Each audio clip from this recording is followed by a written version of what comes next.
beer mug shattered against the wooden floor with a violent crack that silenced Tommy's tavern instantly.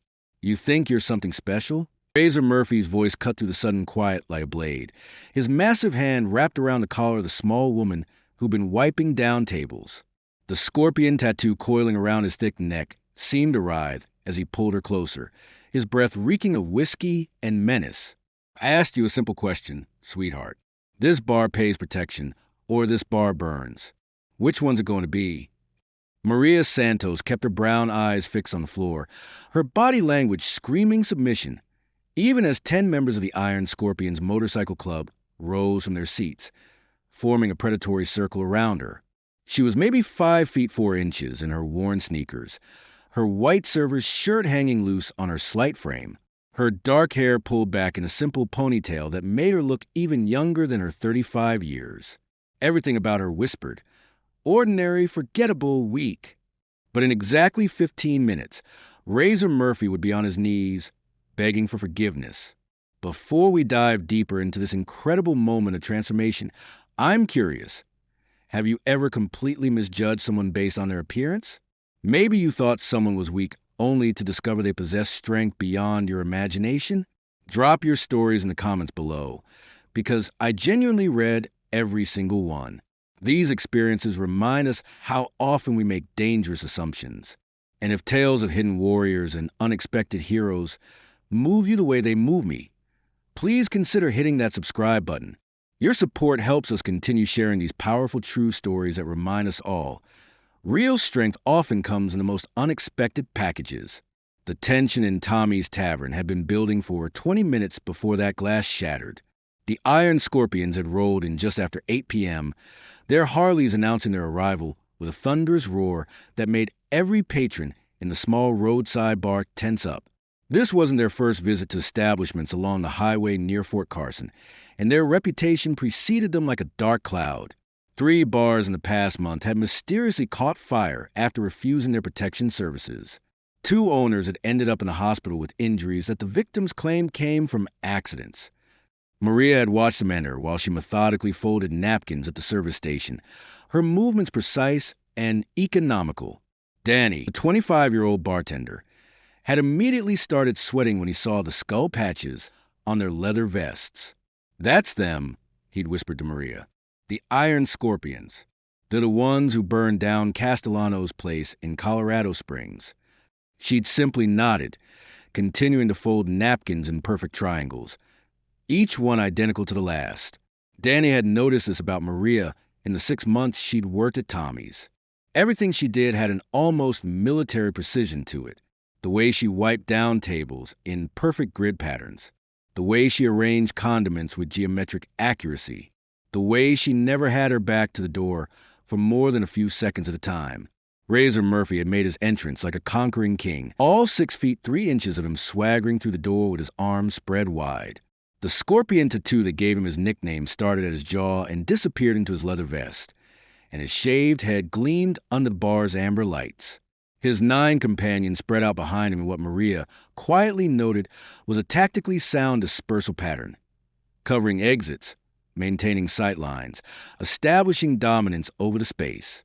"Evening, folks." Razor had announced with a dozen or so regular patrons, his voice carrying that particular tone of false friendliness that preceded violence.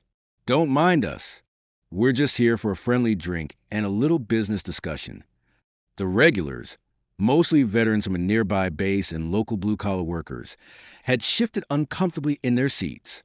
Sheriff Rick Hamilton, a grizzled 55-year-old who'd done 2 tours in Afghanistan before coming home to serve and protect, had been nursing a coffee at the corner booth.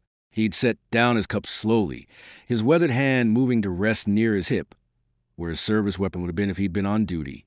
Maria had approached their table with her order pad, keeping her eyes down and her voice soft. "What can I get you, gentlemen?" That's when the first sign of trouble had sparked. One of the bikers, a wiry man with meth-rotted teeth, had slapped her backside as she walked past. "How about you start with a smile? Sweetheart, you look like someone died."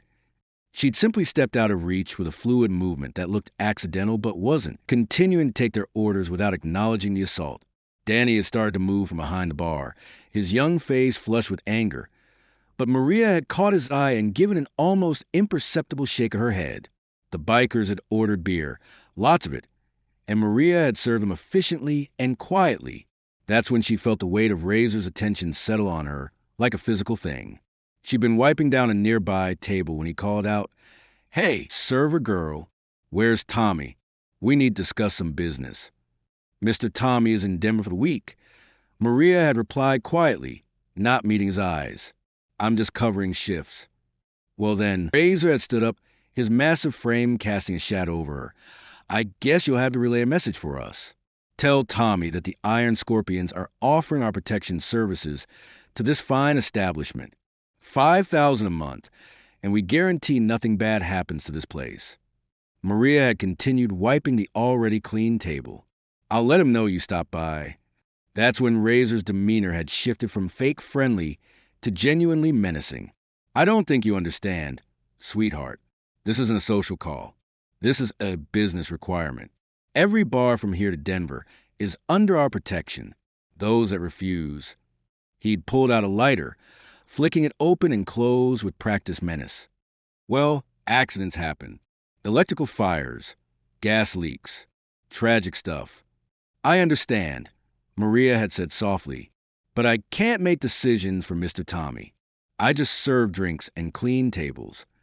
The formation the bikers had unconsciously taken around her had a name in military tactics, encirclement, but there was a weakness in their positioning that Maria had cataloged automatically. The one by the jukebox had his weight on his bad knee. She'd noticed his slight limp when he walked in. The two by the pool table were focused on intimidation rather than observation, missing Sheriff Hamilton's slow shift to a better defensive position. Razor himself was standing too close, inside the reactionary gap. A mistake born of overconfidence. Maria's fingers had found a small piece of metal hanging from the chain around her neck, hidden beneath her loose shirt. The worn dog tag was warm against her skin, a reminder of who she used to be, who she was trying not to be anymore. 3 tours in Iraq and Afghanistan. 15 confirmed kills. 4 Bronze Stars. A Purple Heart. All of it locked away in a storage unit, along with her dress blues and her staff sergeant chevrons.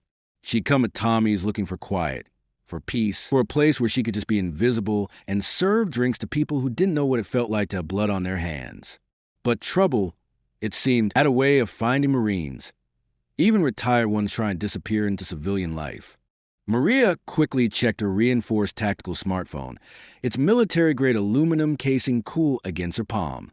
The device's encrypted communication capabilities and satellite connectivity were designed for extreme field conditions, a habit she couldn't break even in civilian life. The specialized security features meant she could call for backup that would actually understand the situation, though she'd sworn to herself she'd never need to use those contacts again. The phone went back into her pocket as silently as it had emerged. "Look, you seem like a smart girl. You convinced Tommy to see things our way, and maybe I'll throw in a little bonus for you." He'd leaned closer, Razor had said, his patience clearly wearing thin. "I'm trying to be nice here, but you're making this difficult. How about this?" His voice dropping to what he probably thought was a seductive whisper. "What do you make here? Minimum wage plus tips? I could make sure you're taken care of." "Thank you, but I'm fine with my current arrangement," Maria had replied, finally looking up at him. Her brown eyes were calm, almost serene, which seemed to infuriate him more than defiance would have. That's when he'd reached out and wrapped his meaty fingers around her upper arm, squeezing hard enough to leave bruises. "Listen here, you stuck-up little... Sir, I'm going to have to ask you to take your hand off the lady." Sheriff Hamilton had stood up, his voice carrying the authority of someone used to being obeyed. Even in civilian clothes, he had that unmistakable bearing of a career soldier. Razor had laughed, not releasing Maria's arm. "And what are you going to do about it? Old man, you're off duty, out of your jurisdiction, and outnumbered 10-1. Sit back down before you get hurt." But the sheriff hadn't backed down. And several other patrons, Maria noticed at least 5 were wearing unit pins or military tattoos, had shifted in their seats, ready to back his play. The air in Tommy's had grown thick with the promise of violence. "Rick, it's okay," Maria had said softly, using the sheriff's first name. These gentlemen were just leaving. That's when Razor had made his crucial mistake. He'd yanked her closer, his other hand reaching for her collar. You don't tell us when we leave. We leave when we're good and ready. And right now, I'm thinking we need to teach this whole bar a lesson about respect. The sound of chairs scraping against the floor had filled the bar as more patrons stood up. Danny had grabbed the baseball bat they kept behind the bar. But Razor's attention was entirely focused on Maria, on establishing dominance, on breaking what he saw as inappropriate resistance from someone who should have been cowering. You know what your problem is? He'd snarled, his face inches from hers. You think you're better than us? Think you're too good to show proper respect? Maybe I need to remind you of your place. His free hand had grabbed the front of her shirt, bunching the fabric in his fist. Maria had remained perfectly still, her breathing controlled, her eyes steady. To everyone watching, she looked like a terrified server trying not to provoke more violence. But Sheriff Hamilton, with his 2 combat tours worth of experience, had seen something else. The way her weight had shifted to the balls of her feet, the way her hands had positioned themselves, the way she'd angled her body to create space for movement. Last chance, Razor had growled. You're going to call Tommy right now and tell him he's got a new business partner, or things are going to get very unpleasant for everyone here.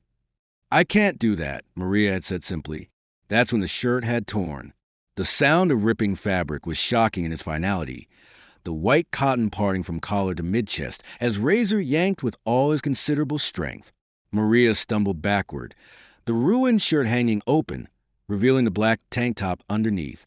But it was what that tank top revealed that changed everything. The silence that followed was absolute. Even the jukebox seemed to pause between songs, as if the universe itself needed a moment to process what had just been exposed. Across Maria Santos's back, visible through the thin fabric of the tank top, was a work of art that told a story of service, sacrifice, and elite warrior status.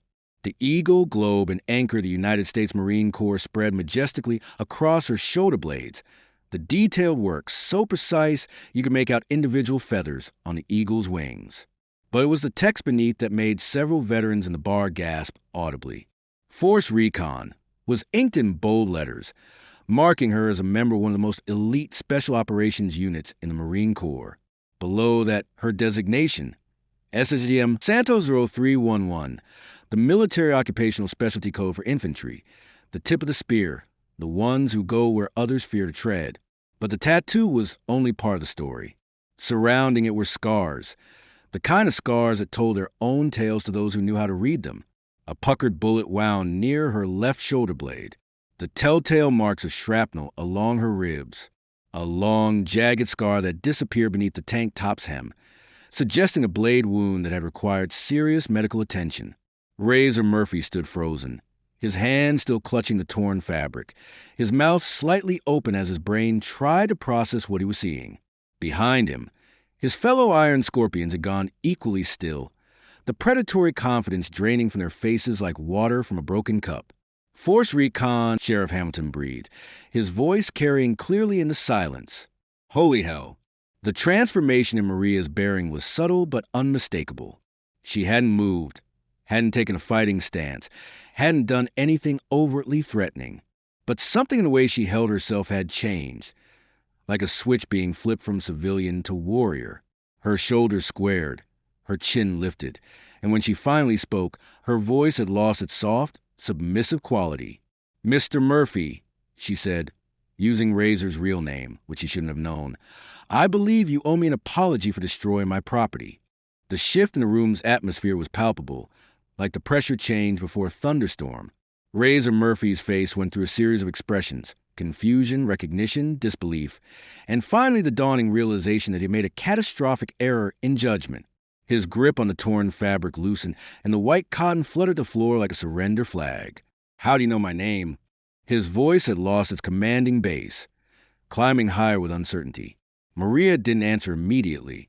Instead, she turned slowly, giving everyone in the bar a clear view of the military artwork and battle scars that decorated her back. Several phones had appeared, people recording what they sensed was a moment they'd want to remember. But Maria didn't seem to notice or care. Robert Murphy, she said calmly, dishonorably discharged from the Army 6 years ago for stealing and selling military equipment. Founded the Iron Scorpions 3 years ago. Currently wanted for questioning in 4 arson cases and 2 aggravated assaults. She paused, letting that sink in. I'm making my business to know who's threatening the establishments in my area of operation. Your area of razor started, then stopped, the full implications hitting him like a sledgehammer. From the corner booth, a grizzled man in his 60s slowly stood up. Maria had served him coffee every Tuesday for 6 months, never knowing he was Colonel Dave Mitchell, retired Medal of Honor recipient. Staff Sergeant Santos, he said, his voice carrying the snap of command despite his civilian clothes.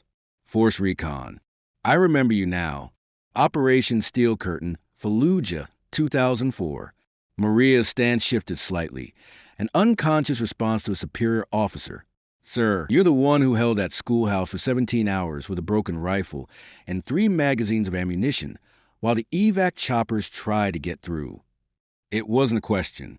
I had help, sir. Lance Corporal Williams and PFC Chun. Her voice caught slightly on the names. They didn't make it out. Another patron stood up, Carmen Rodriguez, who ran the flower shop down the street. Nobody knew she'd been a Navy corpsman attached to Marine units. I was at Camp Leatherneck when they brought you in.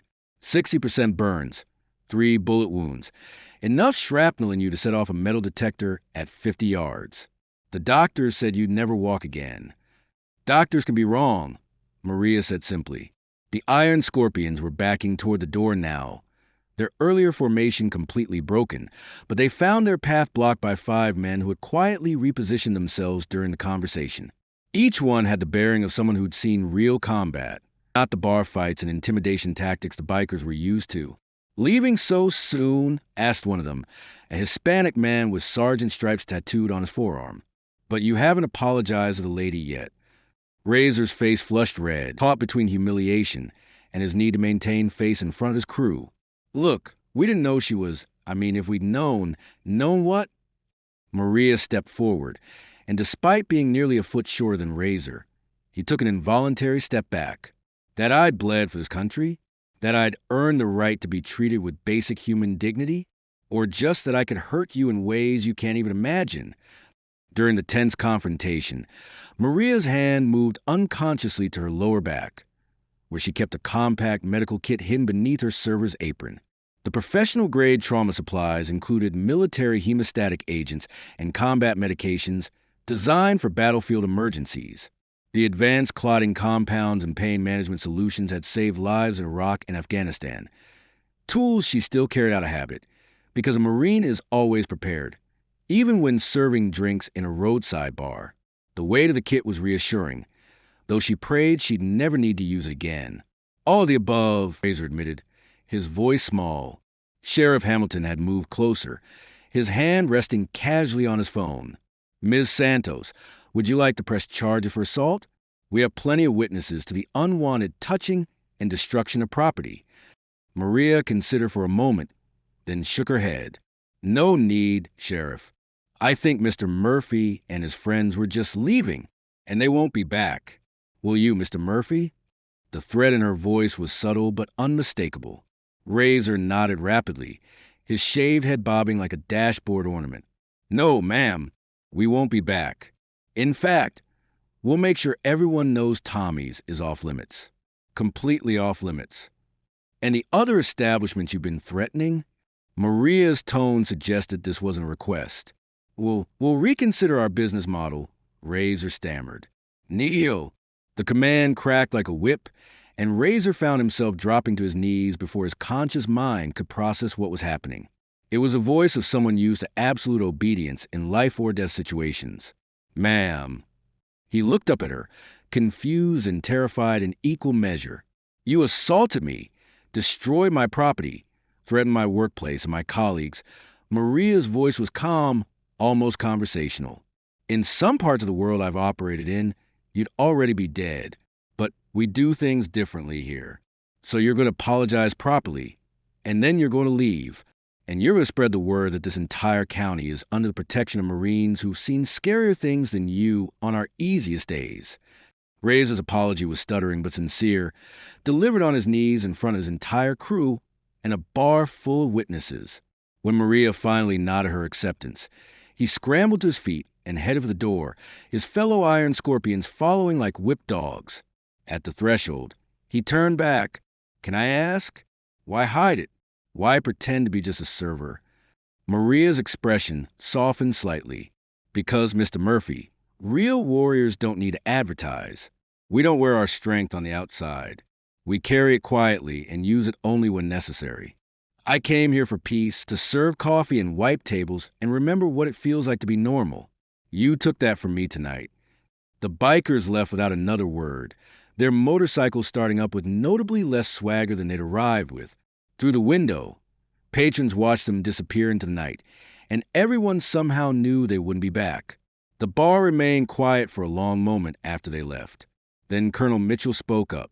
Staff Sergeant, if you don't mind my asking, what are you doing here? With your record, you could be doing anything. Private security, law enforcement, teaching at Quantico. Maria picked up her torn shirt from the floor, folding it with the same precision she'd shown with the napkins. With respect, sir, I've done my time being extraordinary. I've been the tip of the spear, the first one through the door, the last one out. I got 47 confirmed kills, and probably twice that unconfirmed. I've got a box full of medals and a storage unit, and nightmares that wake me up at 0300 every night. She moved behind the bar, pulling out a spare Tommy's Tavern shirt from the employee cubby. I came here because nobody knew who I was. Because I could pour coffee for construction workers and not have them thank me for my service with that look in their eyes. You know the one, sir. The one that's equal parts awe and pity and fear.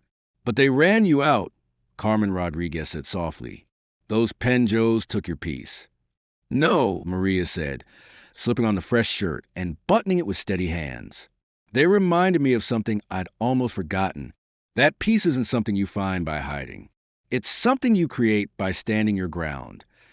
Danny, who had remained frozen behind a bar throughout the entire confrontation, finally found his voice.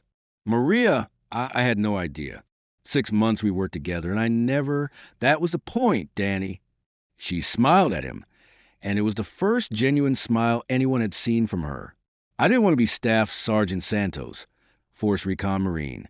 I wanted to be Maria, the woman who makes sure your coffee is always fresh and your tables are clean. But you're a hero, someone called out from the back of the bar. Maria's expression hardened slightly. No, Williams and Chun were heroes. They died protecting civilians. I'm just someone who was too stubborn to die and too damaged to do anything else but survive. Colonel Mitchell approached the bar, his movements careful and respectful. Staff Sergeant, I know we don't know each other well, but I want you to know what you did in Fallujah, holding that position, protecting those kids. Williams and Chin didn't die for nothing. 37 children made it out because of what you three did.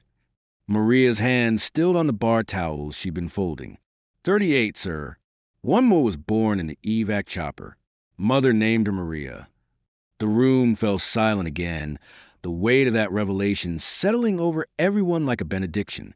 Here was a woman who had literally given her body as a shield for innocence, who had paid in blood and burns and bullets for the safety of children she'd never met.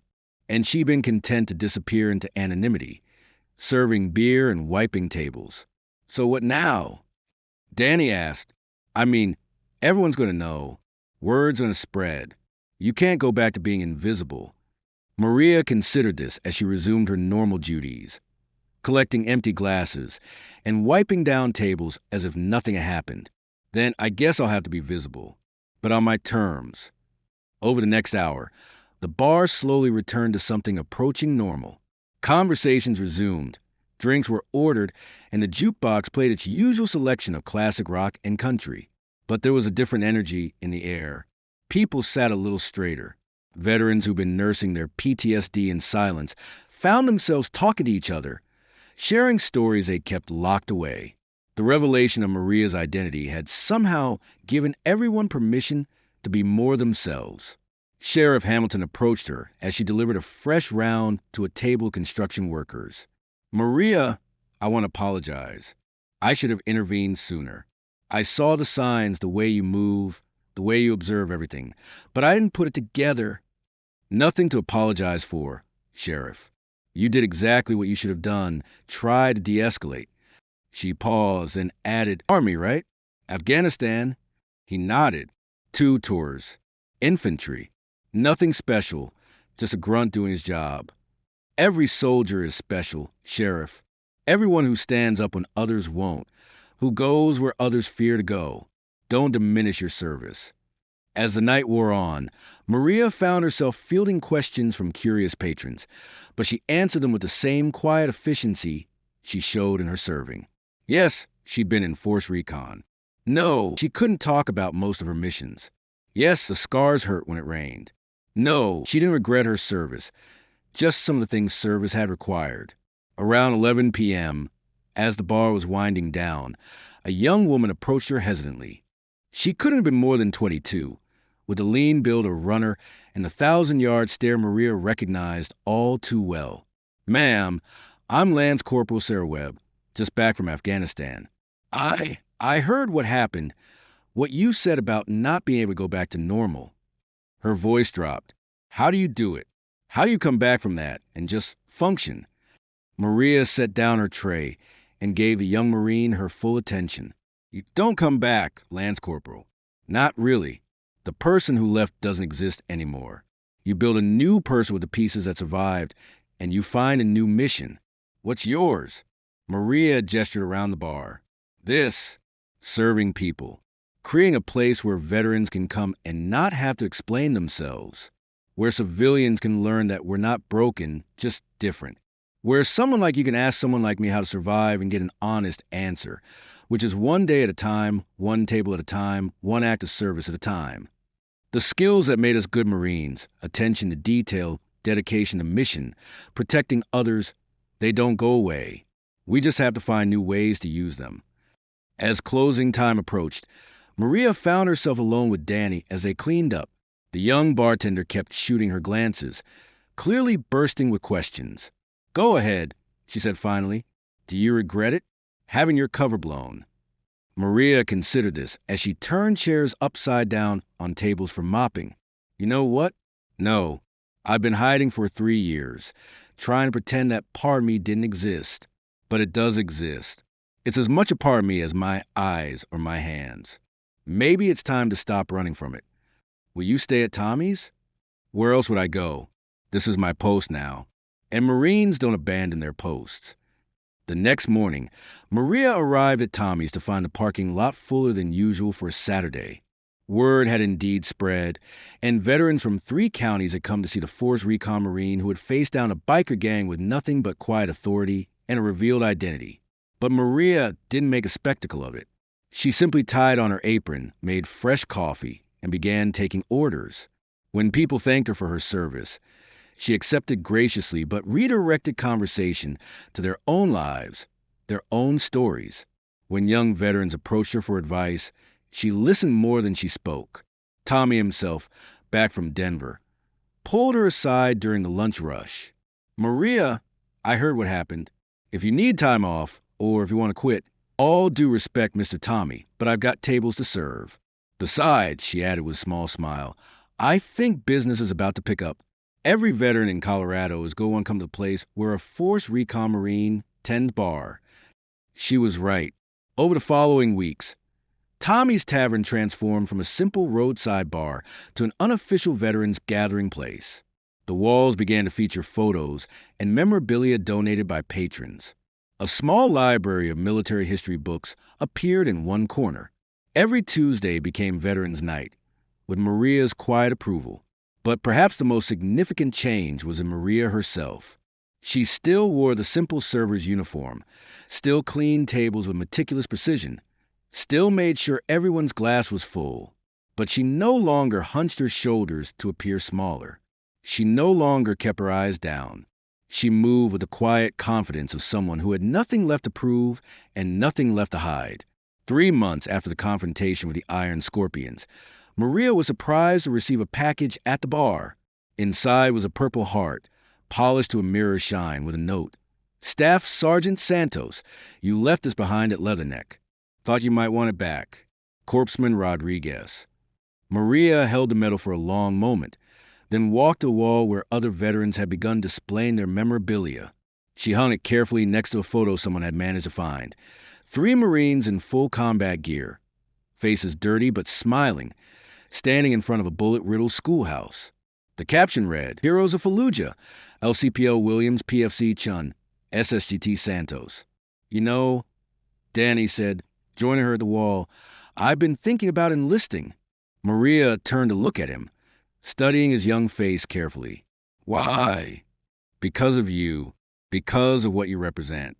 Service, sacrifice, something bigger than yourself. Those are good reasons," Maria said slowly. "But make sure you're doing it for you, not because you're impressed by someone else's story. The Corps will take everything you have to give and ask for more. Be sure you're willing to pay that price." "Were you willing?" "I mean," Maria's hand moved unconsciously to her dog tags, still hidden beneath her shirt, but no longer a secret shame. "Every damn day, Danny, and I'd do it again. But that's me. You need to find your own answer." As she walked back to take another order, Maria caught a reflection in the mirror behind the bar. The woman looking back at her wasn't the naive 18-year-old who'd enlisted full of patriotic fervor, nor was she the broken veteran who'd tried to disappear into civilian anonymity. She was something new, something forged in the crucible of service and tempered by the choice to serve again in a different way. Warriors don't need recognition. They serve. The words had become her motto, her explanation to reporters who occasionally showed up wanting to do a story about the biker bar Marine. She served coffee and cleaned tables and listened to stories and provided a safe space for those who needed it. It wasn't Fallujah. There were no medals for it. But it was her mission now, and she would complete it with the same dedication she brought to every other mission in her life. The eagle, globe, and anchor on her back, once hidden like a shameful secret, now stood as a reminder to everyone who entered Tommy's Tavern. Here was sacred ground. Here, veterans were understood, civilians were welcomed, and everyone was treated with dignity. Here, a United States Marine stood watch, not with a rifle, but with a coffee pot, not in a combat zone, but in a roadside bar, still serving, still protecting, still faithful. Semper Fidelis, always faithful. To the Corps, to her fallen brothers, to her new mission. Maria Santos had found her peace not in hiding from war, but in continuing to serve in peace. And Tommy's Tavern would never be the same.